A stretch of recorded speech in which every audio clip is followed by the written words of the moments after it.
Jadi aku bakalan bikin reading vlog karena di tag sama Kak Yayang. Dan di video reading vlog aku bakalan baca buku ini, buku Respati yang ditulis oleh Ragiel JP. Jadi ini tuh buku yang dikasih langsung sama penulisnya buat aku, dan nyampe ke rumah itu 2 hari yang lalu, tapi baru bisa aku baca sekarang. Sebelumnya aku udah pernah bikin unboxingnya di TikTok, jadi kalau misalkan mau lihat boleh bisa nonton konten-konten lainnya di TikTok. Aku cari aja Bacaan Nada dan tinggal dilihat deh. Jangan lupa di follow dan di like ya. So, jadi ini bukunya. Ini tuh katanya adalah misteri fantasi, dan aku tuh jarang banget kan baca misteri fantasi, apalagi ini yang ditulis sama penulis lokal, penulis Indonesia. Jadi ini pengalaman pertama banget buat aku, dan aku udah gak sabar banget buat baca. Sebelumnya boleh di pause dulu, ini ada blurbnya. Pause, jelas nggak? Semoga aja jelas ya. Kalau baca blurbnya doang tuh kayak udah penasaran banget gitu loh. Jadi aku bener-bener nahan-nahan banget karena kemarin tuh ada sesuatu, ada kerjaan, jadi aku belum bisa baca ini, dan pas malam-malam itu udah capek banget. Jadi baru bisa sekarang. So, kita langsung aja baca dari halaman pertama. Oh ya, dapat ini juga. Jadi ini tuh kayak apa ya namanya? Aku nggak tahu namanya apa ya, tapi ini bisa jadi pembatas. Oke, mari kita baca.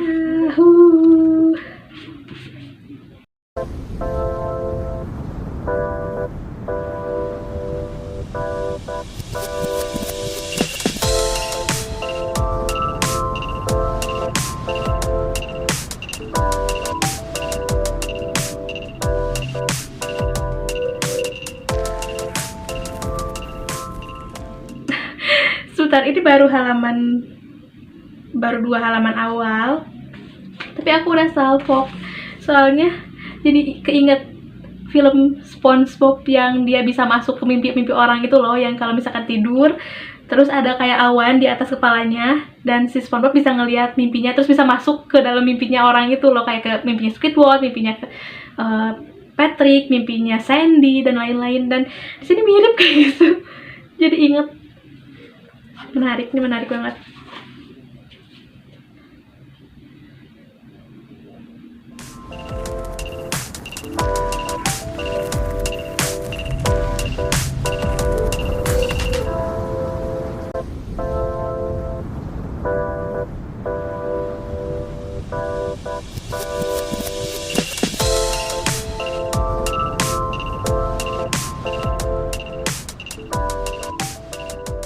Ini aku ada di halaman 19, tapi di halaman 18 ada yang menarik.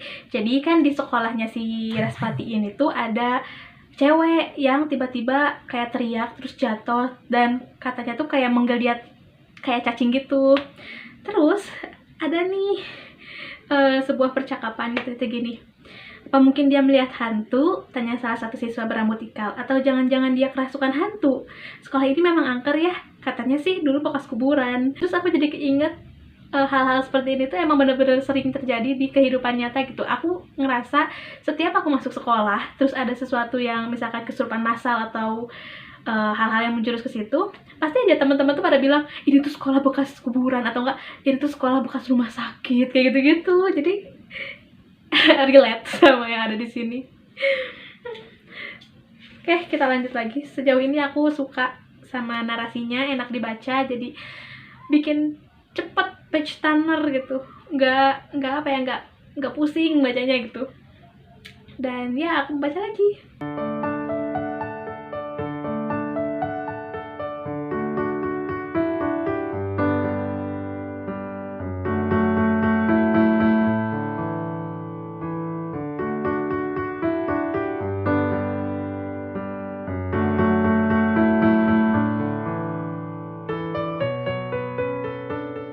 Lihat, ada kucil. Cil, lihat ke situ, Cil. Cil, lihat ke situ, Cil. Kamu ikut baca juga, temenin aku baca. Lihat. Gemas. Kucil gemas. Baca lagi.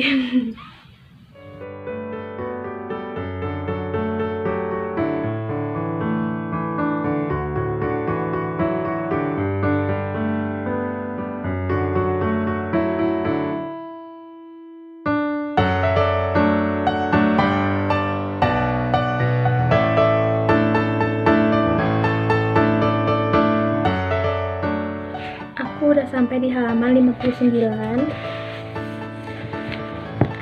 Sejauh ini aku suka sama ceritanya, jadi kayak bikin penasaran gitu kan, siapa sih orang berjubah hitam dan ada apa sebenarnya dengan mayat-mayat yang ditemukan dengan cara digantung kebalik gitu kan, kayak kebayang serem banget gak sih, ya ampun. Dan aku penasaran, tapi karena ada hal yang harus aku kerjain dulu, jadi aku terpaksa harus nyudahin dulu bacanya sampai halaman 59. Mungkin nanti malam bakal aku lanjut lagi bacanya atau enggak besok. Tetap stay tune.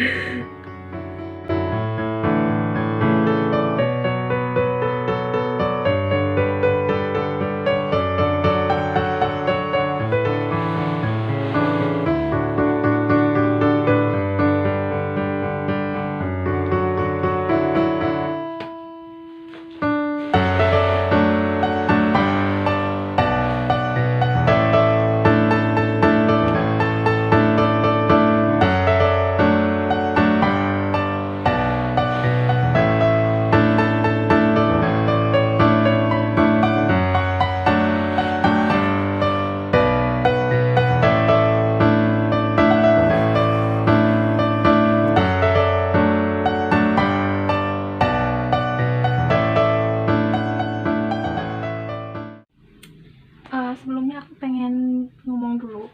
Jadi pas baca buku ini tuh kayak aku inget sama cerpen-cerpen yang biasa ada di soal-soal ulangan bahasa Indonesia atau nggak ada di buku paket bahasa Indonesia gitu. Karena nggak tahu, asa mirip gitu si narasinya, terutama tentang ngedeskripsiin sesuatu. Misalkan ini kan di kafe kayak gitu, ngejelasin kalau di kafe itu ada 30 kalau di kafe itu ada 30-an tempat duduk kayak gitu-gitu. Itu tuh bener-bener ngingetin aku sama cerpen yang ada di buku paket.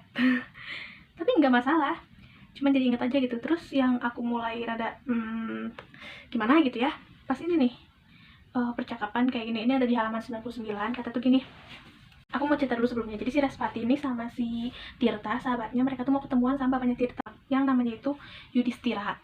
Terus pas waktu Yudhistira udah dateng, dia kan nanyain tuh ke Respati, apa bener kamu bisa nebak mimpi orang kayak gitu kan. Tadi memorinya penuh, kita ulangin lagi. Oke, jadi kan tadi bapaknya si Tirta tuh datang, dia nanya kan ke si Respati, apa si Respati ini bisa ngelihat mimpi orang. Terus si Respati kan gak ngaku, tapi terus tiba-tiba si Yudhistiranya tuh nanya kayak gini. Dia tuh kan kayak cerita gitu, kalau emang ada orang-orang yang terlahir bisa menafsirkan mimpi seperti yang tertuliskan di kitab-kitab suci kayak gitu kan. Terus dia juga nambahin gini, dia tuh ngasih tahu kayak satu isi buku gitu, tapi nggak natural. Lihat deh, misal kayak gini kan. Ini si Yudhistira yang ngomong ya. Kita sebut saja Sigmund atau Sigmund Freud. Aku nggak tahu gimana ngomongnya, tapi bacanya Sigmund Freud, yang dikenal sebagai bapak psikoanalis dunia. Lanjut Yudhistira. Beliau menjelaskan di bukunya bahwa mimpi merupakan ingatan yang terbuang yang tidak dapat diakses ketika dalam keadaan sadar. Tapi kamu menurut cerita Tirta yang katanya bisa menebak mimpinya mematahkan teori itu. Aku hanya penasaran, kalaupun seperti yang kamu bilang bahwa kamu hanya menebak mimpi Tirta, anehnya tebakanmu selalu benar. Aku jadi penasaran kenapa bisa seperti itu. Nah, sebelumnya tuh kenapa aku merasa ini rada aneh, rada gak natural, karena sebelumnya si Wulan itu juga dia kayak baca buku yang sama gitu, baca bukunya Sigmund Freud ini. Jadi kayak seolah-olah penulis itu ingin kita tuh penasaran sama bukunya, tapi nggak terlalu natural. Jadi gimana? Paling itu sih jadi poin minus buat aku pribadi dari novel ini. Jadi pembawaannya kurang natural gitu. Jadi seakan-akan pengen kalau kita tuh harus baca juga gitu kan, tapi aku malah gak tertarik karena nggak natural, jadi kayak gitu. Oke, lanjut lagi bacanya.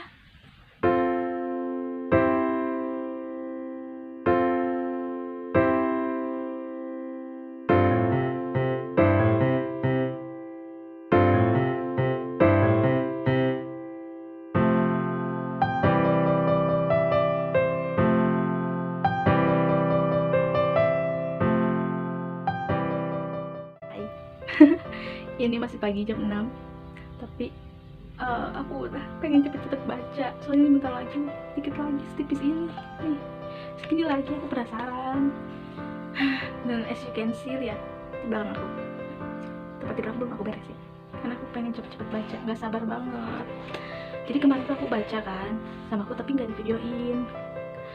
Nah, udah ada di halaman 233. Sedangkan Sedangkan ini selesainya itu di halaman 244. Tuh, tinggal serasa lemon lagi. Ini aku udah dapat plot twistnya, tapi sebenarnya aku tuh bisa nebak karena kayak mencurigakan gitu.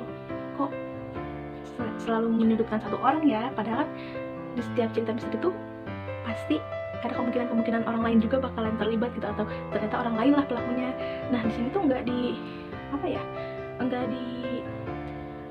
kemungkinan itu gitu. Jadi benar-benar sama penulis tuh dicondongin ke satu orang yang dia nih pasti bakalan pelakunya. Jadi di situ aku mulai curiga, masa sih gitu. Ternyata jajan plot twist gitu ceritanya ya. Spoiler gak sih ini? Semoga aja enggak. Terus apalagi ya? Oh iya, aku udah bikin beberapa pertanyaan gitu di sini.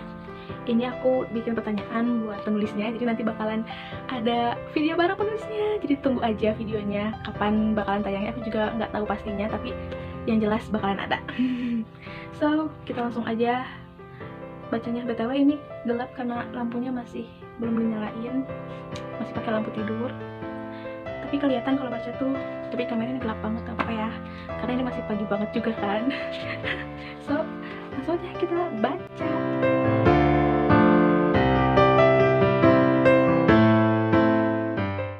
Aku suka banget nih kata-kata yang Yudhistira omongin buat Respati. Katanya kayak gini, ini ada di halaman 240. Selalu ada cacat dalam rencana jika tujuan kita adalah sesuatu yang salah. Bagus, aku suka. Lanjut baca.